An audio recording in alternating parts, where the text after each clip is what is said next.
यस कार्यक्रमका प्रायोजक digitainment private limited, new road Kathmandu.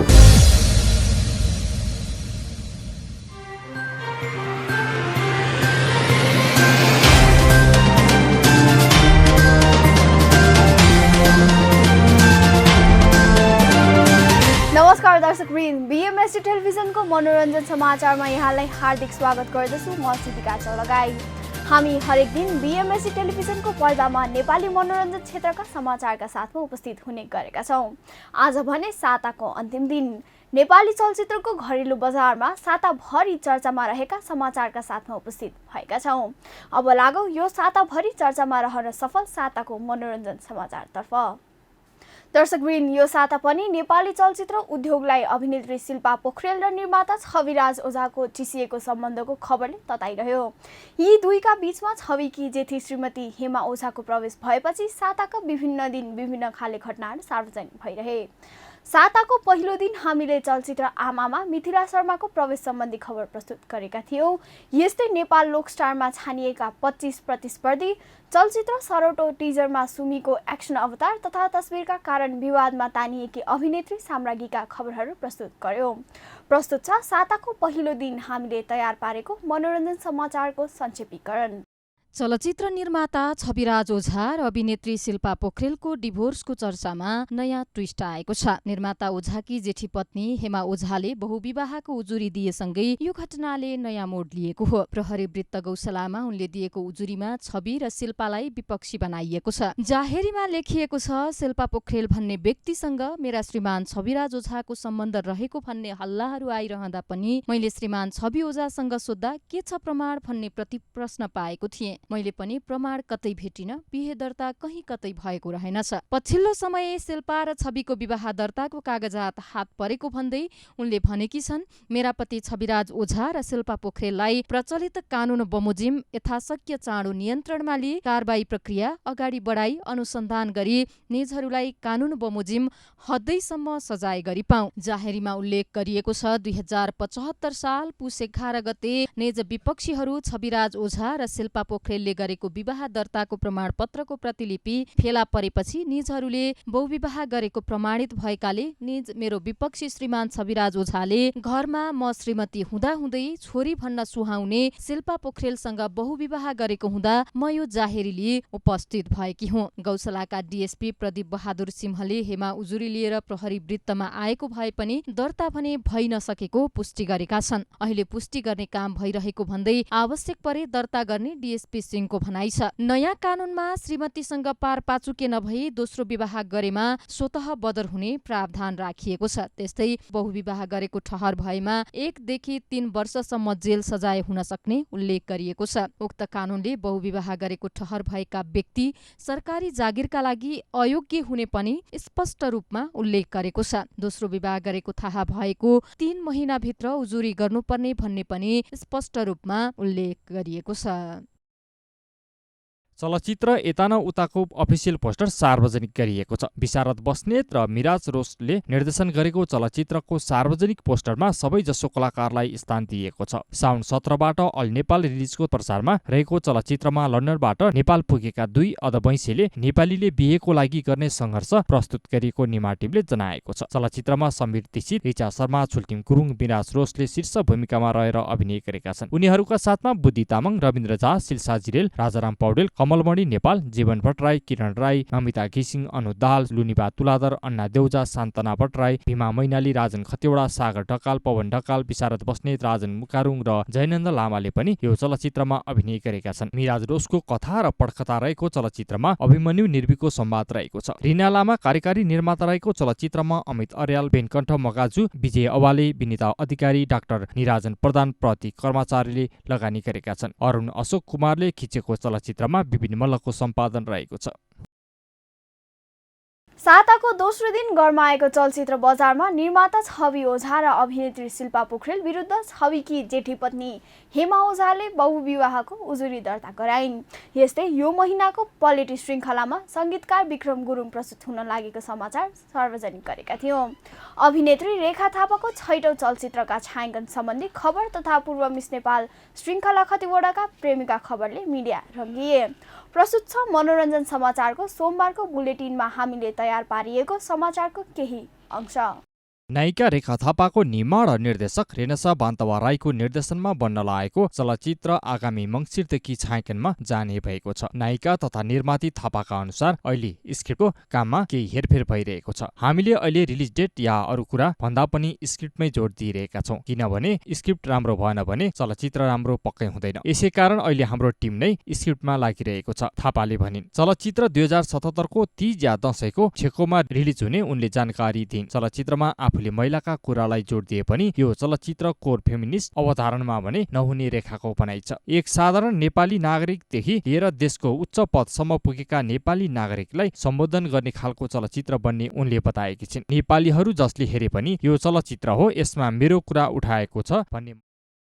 सांगीतिक कार्यक्रम पलेटी श्रृङ्खला अन्तर्गत साउन महिनामा प्रसिद्ध संगीतकार विक्रम गुरुङको प्रस्तुति रहने भएको छ। यसका निम्ति संगीतकार गुरुङ हङकङबाट काठमाडौँ आइपुगेका छन्। संगीतकार गुरुङ फेवातालको पश्चिम पहाडमा रहेको तामागी गाउँमा जन्मिएका हुन्। गुरुङ विक्रमका पिता भारतीय सेनामा भएका कारणले उनको बाल्यकाल भारतको देहरादूनमा बित्यो। प्राथमिक तहमा पढ्दै गर्दा स्कुलमा पियानो बजाउँदै बालगीत सिकाइएको दृश्यले उनलाई आकर्षित त गर्थ्यो, तर त्यति बेला उनी संगीत कक्षामै सहभागी विद्यार्थी भने थिएनन्। कक्षा 5 को अध्ययनपछि विक्रमको परिवार पोखरा फर्कियो र उनी सुरुमा नेपाली आदर्श विद्यालयको नामले चिनिएको गण्डकी बोर्डिङ स्कुलमा भर्ना भए। त्यहाँ कक्षा 10 सम्म पढेका उनले एसएलसी भने मल्टिप्रपोज नेशनल हाई स्कुलबाट गरे। गुरुङको सानै उमेरदेखिको संगीत प्रतिको जिज्ञासु स्वभाव किशोरावस्थासम्म आइपुग्दा बिना बाजागाजा गुनगुनाएर धुन बुन्न सक्ने सम्मको अवस्थामा पुगेको थियो। मैले ट्युन गर्न पहिलो कोसिस गरेको त फेरि उसैका लागिमा रहेका राजा महेन्द्रका शब्दहरूबाट हो, त्यो पनि बिना बाजागाजा। त्यो संगीत प्रतिको मेरो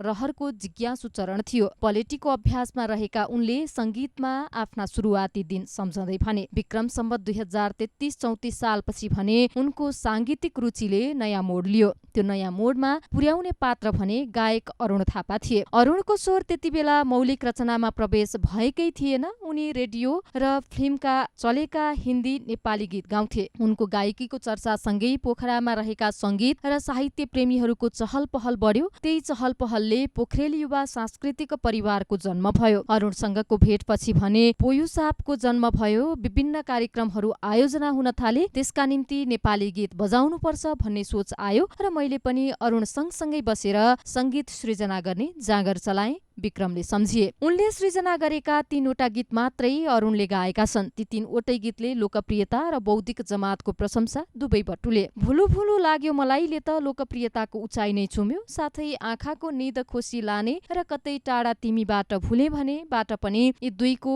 जुगलबन्दीलाई धेरैले अझैसम्म पनि सम्झन्छन्। अरुण र विक्रमको सांगीतिक सहकार्यमा राम्रो सम्भावना रहेको तत्कालीन संगीतकर्मीले बताए पनि त्यो सम्भावनाले लामो दीर्घरूप भने पाउन सकेन। कारण थियो आफ्नो उच्च शिक्षा हासिल गर्न विक्रम पोखरा छाडेर काठमाडौँतिर लाग्नु। उनी कीर्तिपुरको त्रिभुवन विश्वविद्यालयमा भर्ना भए, तर अरुण भने पोखरामै रहे। केही अन्तरालमा अरुण पनि काठमाडौँ त आए, तर त्यसपछि उनीहरू बीचमा पोखराको जस्तो सांगीतिक जमघट भने हुन सकेन। साङ्गाको प्रहरी विद्यालय हुँदै अध्यापन पेसामा प्रवेश गरेका विक्रमलाई त्यही पेसाले हङकङ पुर्यायो। संगीतबाट उनी टाढा नै त भएनन्, तर त्यसमै तल्लीन रहन पनि पेसा र समयले साथ दिएन। अरुणकै निम्ति भनेर केही गीत तयार पनि गरे। काठमाडौँमै रेकर्ड गर्ने तयारी पनि भयो। म्युजिक ट्र्याक पनि बने। तर अरुण हराइरहेको बेला थियो त्यो। अरुणको स्वास्थ्य खस्किसकेको बेला थियो। उनको मनले गाउन खोज्थ्यो, तर शरीरले साथ दिएन। ती ट्र्याकहरू त्यत्तिकै थन्किए। अरुणसँगको सहकार्य टुट्दाको समय सम्झिँदै उनले भने, पलेटीमा आगामी शुक्रबार, शनिबार र आइतबार तिनै क्षण र सांगीतिक यात्राको सम्झना गर्दै आफ्ना गीत प्रस्तुत गर्ने तयारीमा छन् संगीतकार गुरुङ। पलेटीले शब्द लेख्ने र धुन भर्नेहरूलाई प्रस्तुत गर्ने क्रममै मलाई पनि निम्ति आएको हो भन्ठान्छु। यो मञ्चमा नेपाली आधुनिक संगीतका धेरै योगदानकर्ताहरू प्रस्तुत भइसक्नु भएको छ। यो मञ्चले नेपाली आधुनिक संगीतको प्रतिष्ठा उठाउन गरेको अभियानमा छोडिन पाउनु खुसीको कुरा हो। आफ्ना धेरै जसो गीत आफै गुनगुनाउने तयारीमा रहेका गुरुङले सुनाए। उनलाई महिला गायनतर्फ भने गायिका मीना निरौलाले साथ दिनेछिन्। पलेटी मार्फत विक्रम दाईसँगको संगतलाई अझ परिमार्जित गर्न पाउनु एउटा छुट्टै सांगीतिक रचनाको अध्ययन गर्नु जस्तै हो। उनले संख्यामा थोरै गीत बनाए पनि तिनको मिठास र गुणले म सधैँ आकर्षित भएको छु, पलेटी संयोजक आभास भन्छन्। यही महिनाको 10 गते सुरु हुने विक्रम गुरुङसँगको पलेटी 3 दिनसम्म चल्नेछ। कार्यक्रमलाई पलेटीको सुरुवातदेखि नै सञ्चालन गर्दै आएका संगीतकर्मी आभासले संगीतकार विक्रम गुरुङको सांगीतिक जीवनको सेरोफेरोमा रहेर अन्तर्संवाद पनि गर्नेछन्। कालिका स्थान स्थित आरशालामा आयोजना हुने पलेटीमा संगीतकार गुरुङलाई वाद्यवादनतर्फ किबोर्डमा दिनेश रेग्मी, तबलामा सन्देश महर्जन, गिटारमा सूरज प्रधान, प्रकाशनमा पारस, बाँसुरीमा बलराम समाल र बेस गिटारमा अम्बर गुरुङ पोखरेलीले साथ दिनेछन्। पूर्व मिस नेपाल श्रृङ्खला खतिवडा र ब्लगर सिसन बानियाको तस्विर सार्वजनिक भएसँगै सामाजिक सञ्जालमा चर्चा बढेको छ। तस्विरमा श्रृङ्खला सिसनको अङ्गालोमा बाँधिएकी छिन्। यो फोटो श्रृङ्खलाले इन्स्टाग्राम स्टोरी मार्फत सार्वजनिक गरेकी हुन्। यति बेला श्रृङ्खला टर्कीमा छिन्। सन् 2018 को मिस नेपालको उपाधि जितेकी खतिवडा फरक क्षमता र प्रस्तुतिका कारण चर्चामा आएकी थिइन्। चीनमा भएको मिस वर्ल्ड प्रतिस्पर्धामा पनि खतिवडाले देखाएको प्रस्तुतिले उनलाई निकै चर्चामा ल्यायो। अहिले सिसन र श्रृङ्खला प्रेम सम्बन्धमा रहेको अड्कलबाजी भइरहेको छ। सिसनले पनि फेसबुकमा श्रृङ्खलासँगको भिडियो सार्वजनिक गरेका थिए। ब्लगर सिसनले यसअघि मिस नेपालको यात्रामा समेत श्रृङ्खलाको काममा सहयोग गर्दै आएका छन्। त्यसैले पनि सिसनसँग श्रृङ्खला निकट छिन्। बेला बखत उनीहरूले एकअर्काको साथमा रहेर खिचाएको तस्विर सार्वजनिक गर्ने गरेका छन्। यद्यपि उनीहरूले आफू प्रेम सम्बन्धमा रहे नरहेको बारेमा मुख खोलेका छैनन्। साताको पहिलो दिन तस्बिरका कारण चर्चामा आएकी अभिनेत्री अभिव्यक्तिका कारण पुनः आलोचित बनिन्। साताको मंगलबार नै कमेडी च्याम्पियनका लागि आयोजकले अडिसन खोल्यो। यस्तै साताको मंगलबार हामीले सलाम जिउँदो इतिहासलाईमा मदन कृष्णको सम्मान, राजा साहेब मार्फत रमितको पुनः कमब्याक, चलचित्र रातो गलबन्दीको ट्रेलर सार्वजनिक लगायतका खबर सार्वजनिक गर्यौं।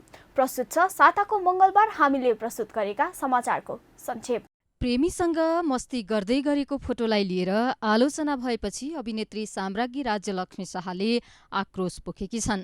इन्स्टाग्रामको स्टोरीमा उनले एउटा स्टाटस पोस्ट गरेकी छन्। हात्ती चले बजार, कुत्ते भोके हजार। उनको आफूलाई हात्ती र आलोचना गर्नेहरूलाई कुकुरको संज्ञा दिएको यो पोस्ट भनेर धेरैले भनेका छन्। जम्मा 2 लाइनको यो हिन्दी वाक्यांश मार्फत उनले आफ्ना आलोचकलाई प्रहार गरेको हुन सक्ने अनुमान धेरैले गरेका हुन्।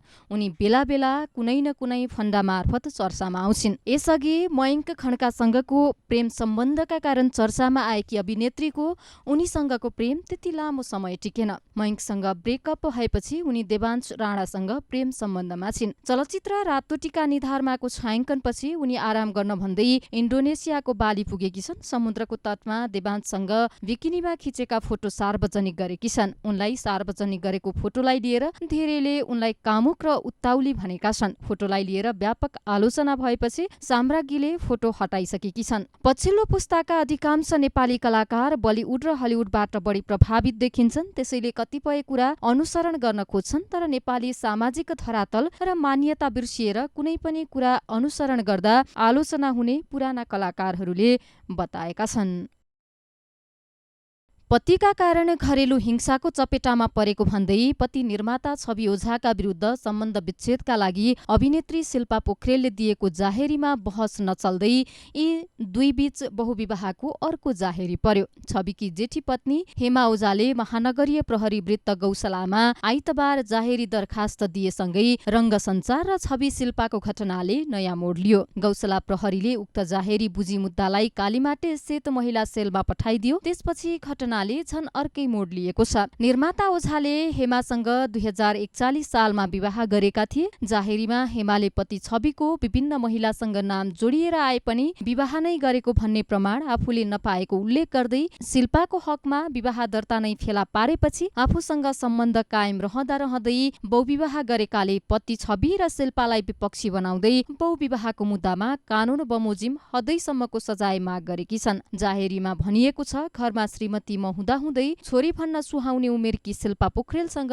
बहुविवाह गरेको हुँदा म यो जाहेरीले उपस्थित भएकी छु। 53 वर्षका छविले 26 वर्षीया शिल्पासँग गत वर्ष पुस 11 अनमेल विवाह गरेका थिए। हेमाको मुद्दा हेरिसकेका अधिवक्ता स्वागत नेपालले अदालतले हेमाको पक्षमा फैसला गरी बहुविवाह प्रमाणित भएमा प्रचलित कानून अनुसार शिल्पासँगको छविको विवाह स्वतः खारेज हुने बताएका छन्। यस्तो अवस्थामा शिल्पाजीले सम्बन्ध विच्छेदको जाहेरीसँगै दाबी गरे अनुरूपको अंश पाउनुहुन्न, उहाँसँगको विवाह नै बदर हुन्छ। अधिवक्ता नेपालले हेमाले छविसँग अंश लिइसके पनि दुवै आपसी मन्जुरीमा नै अलग बसेकाले छविले अर्को विवाह गर्न नपाउने र गरेको खण्डमा बहुविवाह स्वतः प्रमाणित हुने उल्लेख गरे। अंश लिए पनि हेमाले छविलाई पति नै मानेर बस्छु र कामको सिलसिलामा अलग बस्दा आपत्ति नहुने बताएको अवस्थामा र छविले पनि यसलाई स्वीकार गरेको खण्डमा अर्को विवाहका लागि कानूनले रोक्छ नेपालले भने। शिल्पाले भने यस विषयमा अहिले केही नबोल्ने बताएकी छन्। उनी निकट स्रोतले भने हेमाको जाहेरी ग्रान्ड डिजाइनमा आएको आरोप लगाउँदै आफूहरू पछिल्लो घटनाक्रमप्रति सजग रहेको र त्यसै अनुरूप कदम चाल्ने बताएका छन्। हेमा र छविबीच 2 सन्तान राजीव र महेश छन्।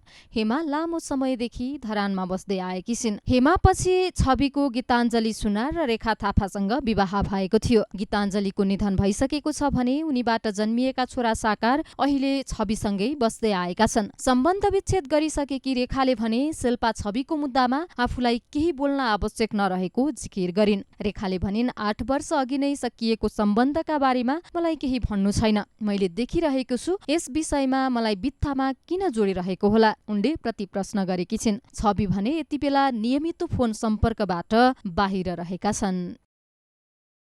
साताको बुधबार राजनीतिमा प्रभावविहीन नेपाली कलाकारका बारेमा एक रिपोर्ट प्रस्तुत गरेका थियौं। यस्तै क्लिन फिड कार्यान्वयनमा जटिलता रहेको सञ्चार एवं कानून विज्ञको भनाई, आलोक श्रीलाई क्षतिपूर्ति दिन रामबाबु तयार भएपछि सल्टिँदै सङ्गीत चोरिएको विवाद, साइनोको आइटम गीतमा निता नृत्य लगायत खबर प्रस्तुत गरेका थियौं। प्रस्तुत छ साताको बुधबार हामीले सार्वजनिक भएका समाचारको संक्षेपीकरण। विज्ञापन रहित प्रसारण क्लिन फिड सम्बन्धी प्रावधान मुलुकको हितमा भए पनि प्रस्तावित विधेयकमा प्रस्तावित प्रावधानले कार्यान्वयन फितलो हुने सञ्चार एवं कानून विज्ञहरूले बताएका छन्। प्रतिनिधि सभाको विकास तथा प्रविधि समितिमा सुझाव दिने क्रममा उनीहरूले विधेयकमा उल्लेखित मुद्दाले दुविधा उत्पन्न गराएको धारणा राखे। क्लिन फिडको प्रावधान प्रष्ट रूपमा आउन नसकेको पत्रकार महासंघका पूर्व अध्यक्ष तारानाथ दाहालको भनाइ छ। यो सकारात्मक र आवश्यक हो, उनले भने, तर विधेयकमा जुन जुन प्रावधान जसरी राखियो त्यसबाट कार्यान्वयनमा जटिलता आउने देखिन्छ। क्लिन फिड कार्यान्वयन हुन सके नेपाली टेलिभिजनहरूलाई सहयोग पुग्नेमा आशंका नरहेको उनले बताए। विधेयकको दफा 6, उपदफा 1 र 2 राखिएको प्रावधानले दुविधा उत्पन्न गराएको उनको भनाइ छ। उक्त दफाको उपदफा 1 मा नेपालमा प्रसारण हुने विदेशी टेलिभिजन च्यानलहरूले सरकारले राजपत्रमा सूचना प्रकाशन गरी तोकेको मितिदेखि क्लिन फिड प्रसारण गर्नुपर्नेछ। उपदफा 2 मा नेपालका सञ्चार माध्यमले विदेशी च्यानलको विज्ञापन डबिङ गरेर प्रसारण गर्न नपाउने उल्लेख छ। सरकारले सूचना प्रकाशन गर्ने र तोकिएको मिति भन्ने बित्तिकै कार्यान्वयन कहिले र कसरी हुने भन्ने नै प्रश्न नभएको उनले बताए। राष्ट्रिय प्रसारण ऐन नल्याए क्लिन फिड कार्यान्वयन नहुने उनको भनाइ छ। संविधानविद काशीराज दाहालले विधेयकमा तोकिएको समय तोके अनुसार जस्ता प्रावधान नराख्न आग्रह गरे। यस्ता प्रावधानले सरकारलाई सजिलो हुने र उसले जटिलता आउने बित्तिकै कार्यान्वयनमा व्यवस्था गर्ने परम्परा रहेको उनले बताए। तपाईहरूको विधायकी अधिकार सरकारलाई नछाड्नुस्, सांसदहरूलाई अनुरोध गर्दै उनले भने। विधेयकमा उल्लेखित कतिपय विषय सरकारले राजपत्रमा प्रकाशन गर्ने भनिए पनि समय नतोक्दा कार्यान्वयन नहुने सम्भावना पनि उत्तिकै रहेको उनको भनाइ छ। विधेयकका ठाउँ ठाउँमा तोकिए बमोजिम भन्ने प्रावधान राख्दा त्यसको गलत ढङ्गले व्याख्या हुने वा निर्देशिका बन्नेतर्फ संकेत गर्दै दाहालले सकभर सांसदले आफ्नो विधायकी अधिकार प्रत्यायोजित गर्न नहुने सुझाए। विधेयकमा कैद सजायको प्रावधान राखेको प्रति उनले ध्यानाकर्षण गराउँदै मुलुकी संहितामा समेटिएको भन्दै सजाय गर्ने अधिकार प्रत्यायोजित हुन नसक्ने बताए।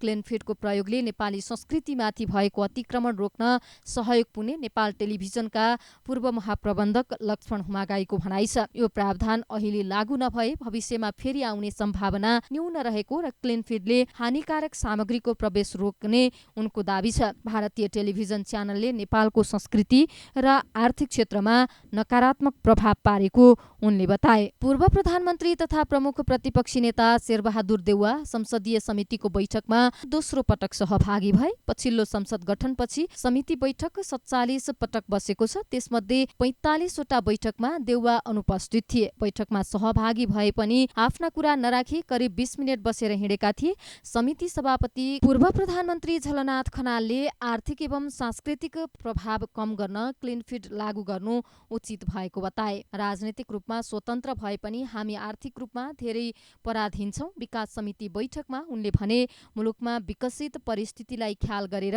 विज्ञापन सम्बन्धी आफ्नै मौलिक कानून बनाउन सकिन्छ। अरू मुलुकमा विज्ञापन नीति कस्तो छ ख्याल गर्नुपर्ने विषय बैठकमा उठेपछि खनालले आफ्नै मौलिकता अपनाउन सकिने बताएका हुन्। अरू देशमा 2 पटक संविधान सभा निर्वाचन भएको छैन, हामीले 2 पटक निर्वाचन गर्यौं। उनले भने आफ्नो आवश्यकता अनुसार कानून बनाउन सकिन्छ। संचार सम्बन्धी विभिन्न नीति अध्ययन गरेर विधेयकलाई अझ परिष्कृत बनाउन उनको सुझाव छ। मुलुकको करिब 30 अर्बको विज्ञापन बजार जोगाउनु पर्ने उनको भनाइरहेको थियो। चलचित्र कबड्डी कबड्डी कबड्डीमा समावेश गरिएको गीत दुबो फुल्यो संगीत चोरी गरेको आरोप लागेपछि उत्पन्न विवाद समाधान नजिक पुगेको छ। कबड्डी टिम र संगीतकार आलोक श्रीबीच भएको छलफलले निकास निकालेको हो। आलोक श्रीले संगीत दिएको 4 वर्ष अगाडिको गीत कहिले फोटो सिरानीमाको संगीत दुबो फुल्योसँग मिल्न गएपछि विवाद उब्जिएको थियो। चोरीको आरोप लागेपछि निर्देशक रामबाबु गुरुङ, संगीतकार एसटी योगी, गायक तथा संगीतकार कालीप्रसाद बास्कोटा लगायत टिमले आलोक श्रीसँग छलफल गरेको हो। लामो छलफलपछि उनीहरू सहमति नजिक पुगेका छन्। कबड्डीका संगीतकार एसडी योगीले आफू उक्त गीतबाट प्रभावित भएको स्वीकारेपछि सहमतिको ढोका खुलेको हो। आलोकले भने उहाँहरूले संगीत मिलेको कुरालाई स्वीकार्नु भएको छ। सहमतिका लागि उहाँहरूले प्रस्ताव ल्याएपछि म पनि तयार भएको हुँ। गीतको युट्युब भिडियोमा संगीतकारमा आलोक श्री र एसडी दुवैको नाम राख्न चलचित्र निर्माण पक्ष तयार भएको छ। तर आलोक श्रीले केही क्षतिपूर्तिको पनि माग गरेका छन्। उनले भने मैले उहाँहरूसँग क्षतिपूर्तिको माग गरेको छु, तर कति दिने भन्ने पक्का भएको छैन, टुङ्गो भोलि लाग्नेछ। आलोक श्रीले भने 5 लाख रुपैयाँ क्षतिपूर्ति माग्ने बताएका थिए। रामबाबु क्षतिपूर्ति तिर्न तयार भए पनि रकममा कुरा मिलेको छैन। भनिन्छ कलाकार देशका गहना हुन्, अर्थात् राष्ट्रका इज्जत। यो भनाइ नयाँ होइन। धेरै कलाकार यही भनाइलाई लिएर गौरव गर्छन् भने कोही चाहिँ आपत्ति जनाउँछन्। आपत्ति जनाउनेहरूको तर्क छ गहना मन पर्दा मालिकले लगाउँछन्, मन नलागे फुकालेर राख्छ। त्यस्तै कलाकारलाई नेपालमा राज्यले आवश्यकता परेका बेला गहना धनीले जस्तै उपयोग गरेको तर उद्देश्य पूरा भएपछि वास्ता नगरेको उनीहरूको आरोप छ। विशेष गरी राजनीतिक दलहरूले कलाकारलाई आफ्नो राजनीतिक स्वार्थ पूरा गर्न प्रयोग गरेको उनीहरूको आरोप छ। यता धेरैको तर्क छ कलाकारले पुरै राष्ट्र र राष्ट्रियताको प्रतिनिधित्व गर्ने भएकाले कुनै राजनीतिक दल, जाति, धर्म वा व्यक्ति विशेष हुनु हुँदैन, स्वतन्त्र हुनुपर्छ। जसको विचार वा धारणा जे भए पनि केही कलाकार भने राजनीतिक दलसँग निकट छन्। हुन त नेपालमा मात्रै होइन, छेउकै बलिउडमा पनि राजनीति गर्ने स्टार कलाकारको संख्या कम छैन। भारतमा भर्खरै सम्पन्न लोकसभा निर्वाचनमा मात्रै पनि शत्रुघ्न सिन्हा, सन्नी देओल, हेमा मालिनी, जया प्रदा, उर्मिला मातोण्डकर, तमिल अभिनेता प्रकाश राज, राज बब्बर, मुनमुन सेन, मिनी चक्रवर्ती, नुसरत जहान, मनोज तिवारीले पनि चुनाव लडेका थिए। अमिताभ बच्चन, गोविन्दा पनि बलिउडमा राजनीति गरेका कलाकार हुन्। नेपालमा विभिन्न राजनीतिक दल निकट रहेका कलाकार थुप्रै छन्। झण्डै 3 दशक अभिनेत्रीका रूपमा चलचित्रमा सक्रिय जीवन बिताएकी करिश्मा मानन्धर डाक्टर बाबुराम भट्टराईले गठन गरेको तत्कालीन नयाँ शक्ति पार्टीमा आबद्ध भइन्। पार्टी गठनबाटै नयाँ शक्तिमा सक्रिय करिश्मा अघिल्लो महिनासम्म पार्टीमै थिइन्। नयाँ शक्ति र संघीय समाजवादी फोरम बीच एकता भएपछि करिश्माले उक्त पार्टी छोडिन्। उनले नयाँ शक्ति पार्टीमा सांस्कृतिक विभागको जिम्मेवारी सम्हाल्दै आएकी थिइन्। करिश्माले आफू कुनै पनि पार्टीमा नरहेको बताएपछि उनलाई नेकपाले आफ्नो पार्टीमा आउन आग्रह गरेको छ। पार्टी अध्यक्ष पुष्पकमल दाहाल प्रचण्डले बोलाएर उनलाई नेकपामा आउन आग्रह गरेका हुन्। यसबारे उनले औपचारिक जानकारी भने दिएकी छैनन्। गायिका कोमल ओली राजनीतिमा लागेर छलाङ मार्ने अर्की कलाकार हुन्। रेडियो नेपालको जागिर छोडेर राप्रपामा प्रवेश गरिन्। अधिवेशनबाट लोकप्रिय मत ल्याएर केन्द्रीय सदस्य बनेकी उनले राप्रपा छाडेर तत्कालीन नेकपा एमालेमा गइन्। एमालेमा गृह जिल्ला दाङबाट प्रतिनिधि सभाका लागि पार्टीसँग टिकट मागेकी उनलाई एमालेले राष्ट्रिय सभा सदस्य बनायो। गायनसँगै राजनीतिमा ठूलो फड्को मार्न सफल ओली अहिले पनि फाट्टफुट्ट गीत गाइरहेकी छन्। अभिनेत्री रेखा थापा पनि राजनीतिमा प्रवेश गरिन्। कुनै समय नेपाली चलचित्र उद्योगमा राम्रो प्रभाव जमाउन सफल उनले पनि कोमल ओलीसँगै राप्रपामा केन्द्रीय सदस्यमा उम्मेद्वारी दिएकी थिइन्। उनी पनि प्रतिस्पर्धाबाटै केन्द्रीय सदस्यमा निर्वाचित भइन्। त्यसअघि रेखा तत्कालीन नेकपा माओवादीमा थिइन्। माओवादीले टिकट नदिएपछि रुष्ट बनेकी उनी माओवादीमा निष्क्रिय रहेकी थिइन्। पछि राप्रपा प्रवेश गरेकी हुन्। तत्कालीन माओवादीसँग चुनावी सभामा कि लाउ माया मैतिर कि लाउ उहीतिर बोलको गीतमा नाचेको भिडियो सामाजिक सञ्जालमा लोकप्रिय भएको थियो। अहिले उनी राजनीतिमा निष्क्रिय प्राय छिन्। गायिका मीरा राणा पनि खुलेर राजनीति गर्ने कलाकार हुन्। उनले लामो समयदेखि राप्रपामा रहेर काम गर्दै आएकी छन्।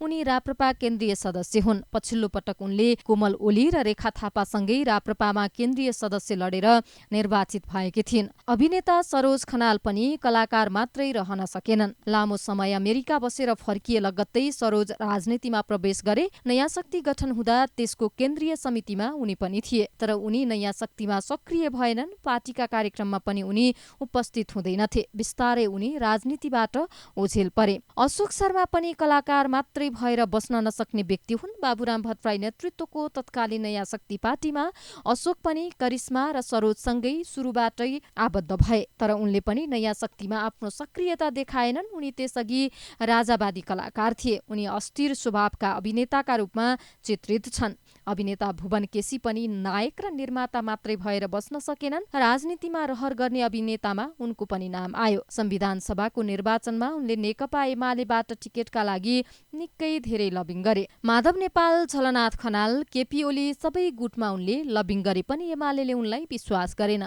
एमालेले टिकट नदिएपछि उनी राप्रपा प्रवेश गर्ने तयारीमा थिए। प्रवेशको कार्यक्रम पनि तय भइसकेपछि एक्कासी भुवन पछि हटेका थिए। निरशाह पनि कलाकारितासँगै राजनीतिमा जोडिएका कलाकार हुन्। राप्रपा निकट मानिने उनी काङ्ग्रेससँग पनि निकट रहे। काङ्ग्रेसकै कोटाबाट उनले प्रज्ञा प्रतिष्ठानको प्राज्ञ सदस्य समेत बने। अर्का अभिनेता रविन्द्र खड्का पनि खुलेरै राजनीति गर्ने मध्येका एक कलाकार हुन्। उनले राजनीति मात्रै गरेनन्, लाभको पद पनि लिए। राजावादी उनी तत्कालीन राजा ज्ञानेन्द्रको सक्रिय शासनकालमा पनौती नगरपालिकाको मेयर समेत भए। उनका बुबा इन्द्रबहादुर खड्का तत्कालीन राष्ट्रिय पञ्चायत सदस्य थिए। शिवश्रेष्ठ कुनै समयका नेपाली चलचित्र उद्योगका रोजाइका अभिनेता थिए। उनले दर्जनौं चलचित्रमा अभिनय गरे। नेपालको पहिलो एक्सन नायकको परिचय बनाएका उनले पाकिस्तानी चलचित्रमा पनि अभिनय गरे। शिवश्रेष्ठ पनि राजनीतिबाट टाढा रहन सकेनन्। नेपाली काङ्ग्रेसबाट उनले राजनीति गरे। उनी राजनीतिमा आबद्ध मात्रै भएनन्, चुनाव समेत लडे। तर कलाकारिताको लोकप्रियताले राजनीतिमा काम गरेन। नेपाली चलचित्र उद्योगमा राम्रो पकड बनाएका कलाकार हुन् केशव भट्टराई। अभिनेतासँगै उनी निर्माता पनि हुन्। उनी पनि राजनीतिबाट टाढा रहन सकेनन्। तत्कालीन एमाले निकट भएकै कारण उनी अहिले चलचित्र विकास बोर्डको अध्यक्ष छन्। चलचित्र अभिनेताका रूपमा आफूलाई स्थापित गरेका देशभक्त खनाल पनि राजनीतिमा सक्रियतापूर्वक लाग्ने कलाकार हुन्। उनी तत्कालीन नेकपा एमालेबाट राजनीति गर्थे। लोकदोहोरी गायिका राधिका हमाल पनि राजनीतिबाट टाढा रहन नसकेकी गायिका हुन्। स्थानीय निकायको निर्वाचनमा उनलाई नेपाली काङ्ग्रेसले टिकट नै दिएको थियो। उनको पारिवारिक पृष्ठभूमि नै राजनीतिक थियो। उनका बुबा राजनीति गर्थे। नलिना चित्रकार पनि राजनीतिमा आबद्ध भएकी गायिका हुन्। संविधान सभा निर्वाचनमा उनले खुलेरै राजनीति गरिन्। मधेसवादी दलबाट उनले समानुपातिकतर्फ उम्मेद्वारी दिएकी थिइन्, तर निर्वाचित हुन सकिनन्। लोकदोहोरी गायक बद्री पङ्गिनी पनि राजनीतिक दलसँग निकट रहेका कलाकार हुन्। उनी तत्कालीन एमालेसँग निकट रहेका गायक हुन्। चुनावी सभामा गीत मार्फत पार्टीको प्रचार गर्दै हिँडेका कलाकार हुन् बद्री पङ्गिनी। जनताको शासन त चल्या छैन है, उनले चुनावलाई लक्षित गरेर गाएको गीत थियो। हास्य कलाकार मनोज गजुरेल पनि तत्कालीन एमाले निकट कलाकार हुन्, यद्यपि अहिले उनी पार्टीको कुनै पनि जिम्मेवारीमा छैनन्। स्ट्यान्ड अप कमेडीमा मनोज लोकप्रिय कलाकार हुन्। देउडा गायक नन्दकृष्ण जोशी पनि खुलेर राजनीतिक दलमा आबद्ध हुने कलाकार हुन्। उनी नेपाली कांग्रेस निकट मानिन्छन्। यस्तै लोकदोहोरी गायक विष्णु खत्री पनि राजनीति दलसँग आबद्ध छन्। उनी तत्कालीन नेकपा माओवादीमा आबद्ध थिए, माओवादीको सदस्यता लिएका थिए। अभिनेता नवल खड्का पनि खुलेरै राजनीति गर्ने कलाकार हुन्। तत्कालीन माओवादी निकट रहे उनी। माओवादी आन्दोलनको पक्षपोषण गर्दै उनले कथानक चलचित्र पनि बनाए। हास्य कलाकार उत्तम केसी पनि कलाकारितामा मात्रै अड्न नसकेका कलाकार हुन्। उनी पनि एमाले निकट कलाकार हुन्। उनी चलचित्र विकास बोर्डको सदस्य पनि भए। अभिनेता निखिल उप्रेती पनि अभिनेता मात्रै भएर बस्न नसकेका अर्का कलाकार हुन्। राजनीतिक दल समात्ने क्रममा उनले तत्कालीन नेकपा एमाले रोजे। एमालेका राजनीतिक कार्यक्रममा उनी स्टेज चढ्न भ्याए। कलाकार दिनेश ढिसी पनि राजनीतिबाट टाढा रहन सकेनन्। उनी एमाले निकट हुन्। अहिले प्रधानमन्त्री केपी शर्मा ओली निकट रहेर काम गरिरहेका छन्। अग्रज गायक तथा साहित्यकार गणेश रसिक नेपाली सांगीतिक उद्योगमा सम्मानित नाम हो। उनी पनि राजनीतिको फेरो नसमाती कलाकार मात्रै भएर बस्न सकेनन्। राप्रपा निकट हुन पुगे। राप्रपा निकट भएर उनले लाभको पद पनि प्राप्त गरे। राष्ट्रिय नाचघरको महाप्रबन्धक, रत्न रेकर्डिङ संस्थानमा महाप्रबन्धक, साझा प्रकाशनमा अध्यक्ष र संगीत नाट्य प्रतिष्ठानमा सदस्य सचिव भएर काम गरे। कलाकार तथा लेखक मोहन निरौला पनि अभिनेताका रूपमा मात्रै आफूलाई राख्न नसक्ने कलाकार हुन्। राजनीतिले उनलाई पनि तान्यो। उनलाई उनकै समकालीनहरूले राजावादी भन्छन्। संगीतकार लक्ष्मण शेष पनि कलामा मात्रै स्वतन्त्र भएर अडिन सकेनन्। खरो स्वभाव र विद्रोही शैलीका लक्ष्मण तत्कालीन माओवादीमा प्रवेश गरेका थिए। अर्का संगीतकार चेतन सापकोटाले पनि आफूलाई कुनै राजनीतिक वाद र विचारबाट स्वतन्त्र राख्न सकेनन्। उनी पनि तत्कालीन माओवादीमा प्रवेश गरेका थिए। माओवादीका चुनावी कार्यक्रममा उनी खुलेर स्टेजमा गीत गाउँदै हिँडेका थिए। नायक समेत रहेका निर्माता रोज राणा पनि कलाको सीमाभित्र मात्रै बाँधिएर बस्न सकेनन्। नेपाली कांग्रेसबाट राजनीति नै गर्छन् रोज। गत संसदीय निर्वाचनमा उनले समानुपातिकमा टिकट पाउने चर्चा समेत चलेको थियो। जेबी टुहुरे, रामेश रायन, जीवन शर्मा, माइला लामा लगायत गायक पार्टीका सांस्कृतिक विभागमा रहेर काम गर्ने कलाकार हुन्। नेपाली कथानक चलचित्र साइनोको आइटम गीत सार्वजनिक भएको छ। नेपाली चलचित्रकी प्रथम अभिनेत्री भुवनचन्द्र थापाले निर्माण गरेको चलचित्रको क्या बात छ बोलको गीत सार्वजनिक गरिएको हो। सार्वजनिक गीतमा मीना निरौलाको आवाज, एमन सुवेदीको शब्द तथा किरण भूषालको संगीत रहेको छ। अघिल्लो पुस्ताको अभिनेत्रीले निर्माण गरेको उक्त चलचित्रको गीतको भिडियोमा पछिल्लो पुस्ताकी अभिनेत्री निता ढुङ्गानाको नृत्य रहेको छ। भिडियोमा अभिनेत्री नितालाई अभिनेता राजकुमार र राजा राजेन्द्र पोखरेलले साथ दिएका छन्। रमेश थापाको निर्देशनमा बनेको चलचित्र साइनोमा निता ढुङ्गाना, राजकुमार, मिरुना मगर, भुवनचन्द्र थापा, वसुन्धरा भूषाल, मदन दास श्रेष्ठ, रोहिदीप श्रेष्ठ, श्याम राई, शिखा तामाङ, राजा राजेन्द्र पोखरेल लगायतका कलाकारले शीर्ष भूमिकामा रहेर अभिनय गरेका छन्। चलचित्र साइनो यही साउन 24 गते प्रदर्शनमा आउँदैछ। यो चलचित्रको कथा अभिमन्यु निर्विलले लेखेका हुन्। शरण थापा कार्यकारी निर्माता रहेको चलचित्रमा रामेश्वर कार्कीको छायाङ्कन, रामजी लामेछानेको नृत्य, बनी शाहको सम्पादन रहेको छ। यसैबीच नेपाली कथानक चलचित्र फटा फडिन्डेमा अभिनेत्री सुषमा कार्कीले शीर्ष भूमिका निर्वाह गर्ने भएकी छिन्। अरुण खड्काले निर्माण गर्न लागेको यो चलचित्रका अन्य कलाकार भने पक्का गरिएको छैन। अन्य कलाकारको नाम केही समयपछि सार्वजनिक गर्ने निर्माता खड्काले बताए। यो चलचित्र निर्माता खड्काले नै निर्देशन गर्नेछन्। उनले यसअघि तिम्रो लागि र पाठशाला निर्माण गरेका थिए। चलचित्रमा उत्तम केसीको कथा, हिमाल उप्रेतीको पटकथा तथा संवाद रहनेछ भने रोशन श्रेष्ठको एक्सन र हरिघले लामाको छायाङ्कन रहनेछ। कमेडी जनारामा बन्ने चलचित्रको कार्यकारी निर्मातामा नेत्रविष्ट रहेका छन्।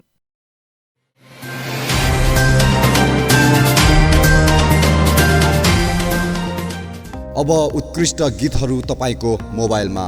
नेपाल टेलिकम प्रयोगकर्ताले 1455 डायल गरी नयाँ उत्कृष्ट गीतहरू सुन्न सक्नुहुनेछ।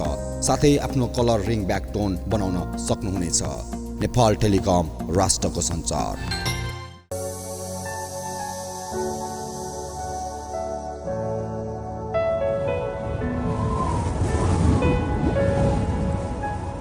हरेक मानिसहरूका जीवनमा आआफ्नै कथा व्यथा हुन्छन्।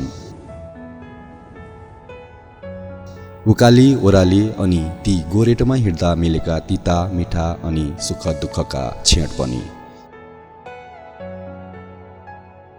यसको साथसाथै जीवनमा मिलेका कतिपय सफलता र कतिपय असफलताको कथा पनि जो सम्झना लायकका हुन्छन्। यस्तै तिता मिठा उकाली ओराली सफलता र असफलताको आरोह अवरोहको अनुभवलाई छिचोल्दै आएका ती व्यक्तिको कथाको सङ्गालो हो कार्यक्रम कथा यात्रा जिन्दगीको। शीघ्र प्रसारण हुँदैछ मात्र BMSD टेलिभिजनमा। दर्शकवृन्द, हामी अर्थात् BMSD टेलिभिजन यही नयाँ वर्ष 2076 वैशाखदेखि सशुल्क च्यानल हुँदैछौँ।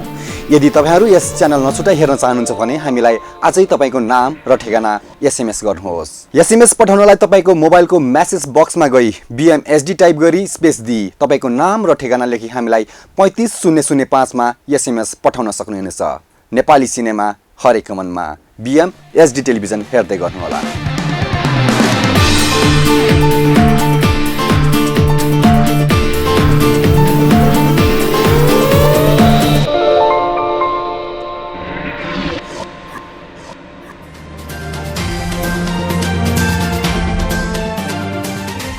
अघिल्लो सातादेखि नै चर्चामा रहेका निर्माता छविराज ओझा र अभिनेत्री शिल्पा पोखरेल विरुद्ध यो साताको अन्त्यतिर अदालतले पक्राउ पूर्जी जारी गर्यो। अदालतको यो आदेशपछि यी अहिले दुवै फरार रहेको खबर सार्वजनिक भएको छ। यस्तै आफ्नै कथामा नन्दुलाल बन्दे, Khagendra Lamichhane the voice of Nepal season 2 को प्रोमो सार्वजनिक लगायत खबरहरू प्रस्तुत गरेका थियौँ। प्रस्तुत छ साताको बिहिबार हामीले तयार पारिएको मनोरञ्जन समाचार सम्बन्धी एक रिपोर्ट। नेपाली चलचित्र निर्माताहरूमा बलिउड चलचित्रको हाउबुजी कतिको छ भन्ने कुरा साउथको चलचित्र साहोको रिलिज डेट सर्दा भएको खेल हेर्दा थाहा हुन्छ। साहोका कारण चलचित्र 1000 जुनीसम्म कहिले अघि कहिले पछि गरेर रिलिज डेट सार्वजनिक गरिरहेको छ। साहो आउँदो भदौ 13 गतेबाट रिलिज हुने पक्का भएको छ। यो सँगै साहोको सामना नेपाली कथानक चलचित्र मारुनी र कबड्डी कबड्डी कबड्डीले गर्नुपर्ने भएको छ। साहोको भए नेपाली चलचित्र बजारमा निकै छ। साहोकै भएका कारण नेपाली नारीहरूको महान पर्व हरितालिका तीजको विदालाई मध्यनजर गरेर प्रदर्शनमा आउन लागेका यी दुई चलचित्रले पनि आफ्नो प्रदर्शन मिति पछि सार्ने सम्भावना रहेको जानकारहरूले बताउन थालेका छन्। कबड्डी कबड्डी कबड्डी आफैमा एउटा ब्रान्ड बनाउन सफल चलचित्रको तेस्रो सिरिज हो। मारुनीको कथावस्तु महिला केन्द्रित भएकाले पनि यसको निर्माण पक्षले तीजका लागि यो डेट रोजेको थियो। यस्तो अवस्थामा हालमा नेपाली चलचित्रले कति सोझ पाउलान् भन्ने प्रश्न पनि छ। नेपाली चलचित्रलाई पछिल्लो समय हलिउडको समेत थ्रेट बढेको छ। बलिउड चलचित्रको चेपुवामा त नेपाली चलचित्र सधैँ पर्दै आएका छन्। अर्कोतिर राम्रो डेटमा नेपाली चलचित्र जुझ्ने घटना त नयाँ भएन। बलिउडको जेसुकै होस् आफै जुधौं भन्ने सोच समेत नेपाली चलचित्र मेकरमा लामो समयदेखि रहँदै आएको छ। यस्तो अवस्थामा भदौ 13 को भिडन्त रोचक हुने त निश्चित छ, तर सोचको राजनीतिमा कुन चलचित्र पर्ने हो त्यो भने हेर्न बाँकी नै छ। यसैबीच यो वर्षको तीज र दशैंमा मात्र होइन तिहारमा पनि नेपाली र बलिउड चलचित्रको भिडन्त कसिलो हुने देखिएको छ। तर यो बीचमा यी मुख्य चाडमा नेपाली चलचित्रकै भिडन्त पनि रोचक हुँदैछ। तिहारलाई लक्षित गरेर कार्तिक 8 गते चलचित्र पोइपर्यो कालीले प्रदर्शन मिति तय गरेको थियो। शिशिर राणा निर्देशित चलचित्रमा पूजा शर्मा, आकाश श्रेष्ठ, सौगात मल्ल, सृष्टि श्रेष्ठ लगायतका कलाकारले शीर्ष भूमिकामा रहेर अभिनय गरेका छन्। यो मितिमा बलिउड चलचित्र हाउसफुल 4 पनि रिलिज हुँदैछ। तर यो मितिमा असोज 3 गतेलाई प्रदर्शन मिति तोकिएको चलचित्र घामट सेरे पनि रिलिज हुने चर्चा छ। हेमराज बिसीको निर्देशनमा बनेको यो चलचित्रमा निश्चल बस्नेत र स्वस्तिमा खड्काले शीर्ष भूमिका निर्वाह गरेका छन्। घामट सेरेको निर्माण पक्षले अहिलेसम्म कुनै पनि मिति औपचारिक रूपमा घोषणा भने गरिसकेको छैन। तर तिहारमा यो चलचित्र पनि रिलिज भयो भने हाउसफुल 4 र पोइपर्यो कालेको व्यापारलाई केही हदसम्म असर गर्ने देखिएको छ। अभिनेत्री शिल्पा मास्केले चलचित्र ग्याङस्टर ब्लुजबाट अभिनयमा पाइला टेकेकी हुन्। उनी अभिनयमा पाइला टेक्दै गर्दा आशलाग्दी नायिकाको रूपमा हेरिएको थियो। निर्देशक हेमराज बिसीले निर्देशन गरेको ग्याङस्टर ब्लुज र अनमोल केसी अभिनीत चलचित्र क्याप्टेनसँग जुध्यो, फ्लप भयो। शिल्पालाई पहिलो पाइलामै ठेस लाग्यो। ग्याङस्टर ब्लुजबाट स्थापित हुने सपनामै सीमित रह्यो। उनको अपिल बिष्ट निर्देशित चलचित्र कागजपत्रमा काम गरिन्। कागजपत्रबाट शिल्पा पुनः स्थापित हुने आशावादी थिइन्। कथावस्तुको हिसाबले चलचित्र चल्नेमा निमा टिम ढुक्क थियो। थियो, तर कागजपत्र पनि आयो गयोमै सीमित भयो। तैपनि शिल्पाको आश मरेको थिएन। शिल्पाको मुख्य भूमिका रहेको चलचित्र सानोमन असार 20 मा प्रदर्शनमा आयो। प्रेम कथामा बनेको चलचित्र बजारमा चल्नेमा ढुक्क थियो निर्माण पक्ष। त्यही भएर चलचित्रको प्रिमियर पनि तामझामका साथ गरियो, तर उक्त चलचित्र तारिफ नबटुली हलबाट उत्रियो। शिल्पाको एकपछि अर्को गर्दै चलचित्र सुपर फ्लप भएको छ। अब शिल्पाको चलचित्र यात्रा के होला, सबैले अड्कल गर्न थालेका छन्। लन्डनको सुखद जीवन छोडेर चलचित्रमा जम्ने सोच लिएर नेपाल फर्किएकी शिल्पा चलचित्रमा जम्न नसकेपछि के गर्छिन्, धेरैको मनमा प्रश्न उब्जिएको छ। अझ चलचित्र वृत्तमा अब शिल्पा लन्डन नै फर्कने तयारीमा रहेको चर्चा चल्न थालेको छ। चलचित्र गृह निर्माता सुभाष गिरीले नयाँ चलचित्र बनाउने भएका छन्। उनले निर्माण गर्ने चलचित्रमा खगेन्द्र लामिछानेले शीर्ष भूमिका निभाउनेछन्। गिरीले निर्माण गर्न लागेको नयाँ चलचित्रको नाम नन्दुलाल राखिएको छ। यो चलचित्रको कथा लामिछाने स्वयंले लेखेका हुन्। नन्दुलाल चलचित्र आगामी माघबाट फ्लोरमा जाने भएको छ। खगेन्द्र हाल आफैले निर्देशन गरेको चलचित्र पानी फोटोको प्री प्रोडक्सनमा व्यस्त छन्। यसअघि नोभेम्बर रेन, क्लासिक, गृह जस्ता सफल चलचित्र निर्माण गरिसकेका गिरीले नन्दुलालको कथामा काम गरिरहेको बताएका छन्। यसपटक सामाजिक विषयवस्तुमा चलचित्र निर्माण गर्ने तयारी सुभाष इन्टरटेनमेन्टले गरेको छ। गिरीले भने चलचित्र निर्देशन निर्माता गिरी आफैले गर्ने सम्भावना रहेको बताइएको छ। सामाजिक कथा भएकाले पनि आफैले निर्देशन गर्ने सोच बनाएको हुँ। चलचित्रको कथा फाइनल भइसकेको छैन। कथा अनुसार आफूले निर्देशनमा टिमबाट राम्रो काम निकाल्न सक्छु जस्तो लाग्यो भने निर्देशन गर्छु, गिरीले भनेका छन्। अभिनेत्री शिल्पा पोखरेल र निर्माता छविराज ओझा विरुद्ध पक्राउ पूर्जी जारी भएको छ। जिल्ला अदालत काठमाडौँले उनीहरू विरुद्ध पक्राउ पूर्जी जारी गरेको हो। छविराज ओझाकी पहिलो श्रीमती हेमा ओझाले उनीहरू विरुद्ध बहुविवाहको मुद्दा दर्ता गराएपछि उनीहरू विरुद्ध पक्राउ पूर्जी जारी गरिएको हो। छवि र शिल्पा विरुद्ध पक्राउ पूर्जी जारी भएको काठमाडौँ जिल्ला अदालतको मुद्दा फाँटका अधिकृत टिका सिंह खत्रीले बताएका छन्। जिल्ला अदालत काठमाडौँले छवि र शिल्पा विरुद्ध बहुविवाहको मुद्दा दर्ता गर्दै पक्राउ पूर्जी जारी गरेको खत्रीले जानकारी दिए। शिल्पा र छवि बीच डिभोर्सको हल्लाले बजार तताएको समयमा छविकी जेठी पत्नी हेमाले आइतबार दुवै विरुद्ध बहुविवाहको मुद्दा हालेकी थिइन्। बहुविवाहको मुद्दामा यदि जेठी पत्नीको पक्षमा फैसला भयो भने बहुविवाहको कानून अनुरूप छवि र शिल्पालाई 1 देखि 5 वर्षसम्म जेल सजाय र 10 देखि 50,000सम्म जरिवाना हुन सक्छ। छविकी पहिली पत्नीबाट 2 छोरा राजीव र महेश रहेका छन्। हामीले साताको खबर अन्तर्गत साताभरि सार्वजनिक भएका र हामीले हाम्रो मनोरञ्जन समाचारमा प्रस्तुत गरेका खबरहरू मध्येबाट केही प्रतिनिधि खबरहरूलाई प्रस्तुत गरेका थियौं। हामीले साताका चर्चित खबरहरूको लिस्ट सार्वजनिक गर्ने क्रममा हामीले दर्शक श्रोताहरूको चासोका आधारमा छनौट गरेका छौं। साथमा विभिन्न सञ्चार माध्यममा उक्त समाचारले पाएको प्राथमिकता र चर्चालाई आधार बनाएका छौं। त्यसैले केही समाचार प्रसङ्ग तलमाथि पनि पर्न सक्छन्। त्यसका लागि हामी तपाईको सल्लाह सुझावको अपेक्षा राख्दछौं। हस्त आजलाई भने साता खबरमा यति नै। फेरि अर्को साताभरि प्रतिनिधिका खबरका साथमा उपस्थित हुने नै छौं। आजलाई भने समाचार डेस्कका सम्पूर्ण साथीसहित क्यामेरामा दिपेश गुरुङका साथमा म सिद्धिका चौलागाई बिदा हुन्छु। हेर्दै गर्नुहोला बीएमएसटी नेपाली सिनेमा हरेकको मनमा। नमस्कार। इस कार्यक्रम का digitainment private limited, new road Kathmandu.